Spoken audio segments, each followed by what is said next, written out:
బురదలో పందిలాగా పొరలేవు కదా, ఎలా ఉన్నావు చూడు ఇంత డట్టిగా కాళ్ళు. నేను అందుకే కట్టేశాను. వదిలితే చాలు వెళ్ళి నీళ్ళలో ఆడేసి ఇలా పెంట పెంట చేసుకుని వస్తాం.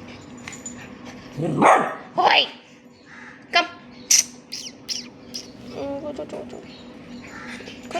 కరుకుతావా నన్ను కరుకుతావా? అమ్మా బా, ఎంత షార్ప్ పళ్ళే నీవి, ఎంత షార్ప్. ఇటీ ఇటీ టీచ్.